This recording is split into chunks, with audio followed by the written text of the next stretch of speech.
Hello everyone, it's Artsy Tashan here and welcome to a new series I'm calling Monster Roulette. It's pretty simple. I'll randomly select the attributes of a monster and try to come up with a concept as I draw. First up is the monster's type, and we selected flame. Next is the monster's theme, and we have selected insect. I've also got a palette for color, and we have warm. And finally for stages, we have selected 3. So this is going to be a flame-based monster with an insect theme, a warm color palette, and 3 stages.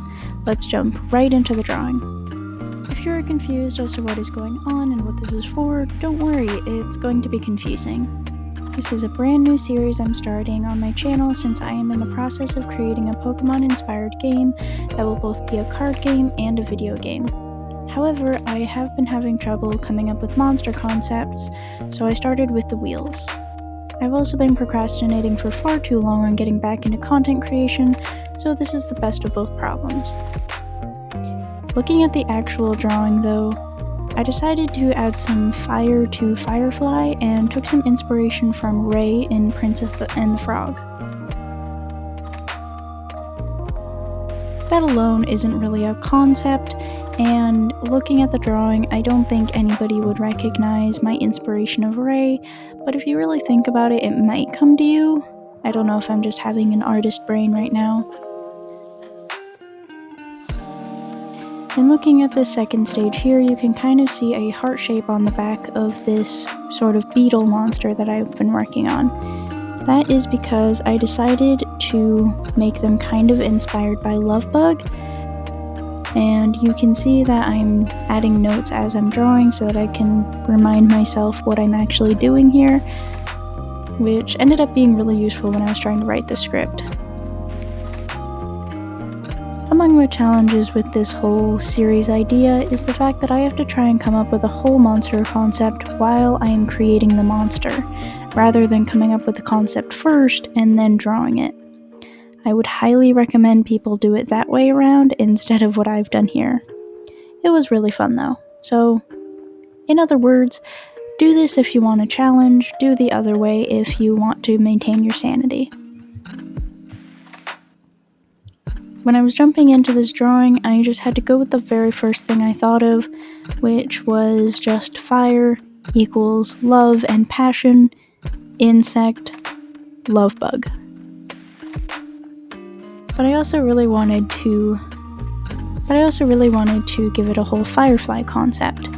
Since fireflies are based off of fire, which is light, I know I'm being very creative right now, but I decided to just roll with that concept.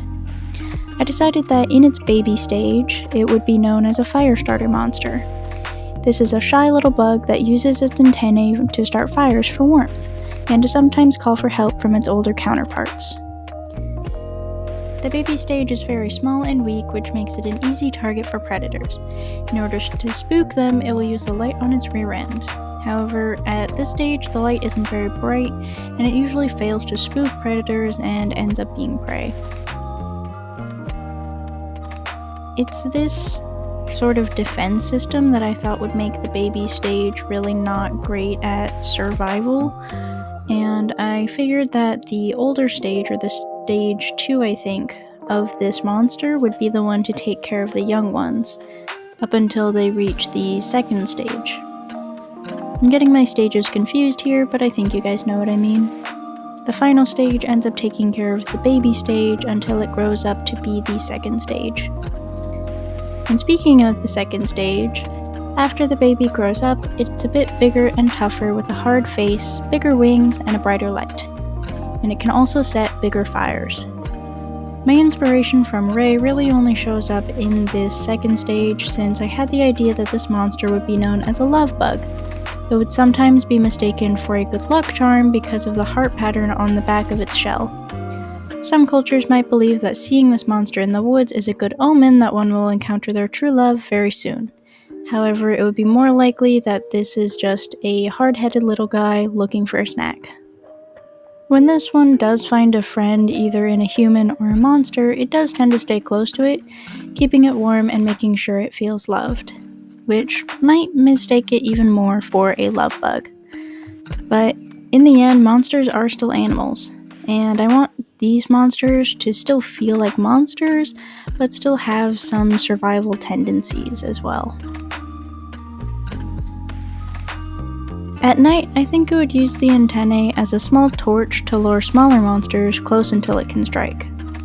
I wrote here that it would use the hard shell of its face to bash the opposing monster to stun it, which I just think is really funny.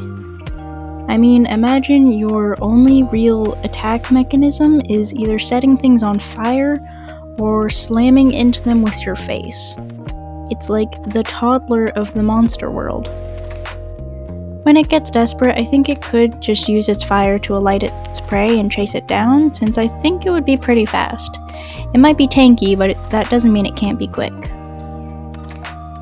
This, of course, would only work on nature-based monsters or monsters that have fur. It probably wouldn't be very effective on flame-based monsters.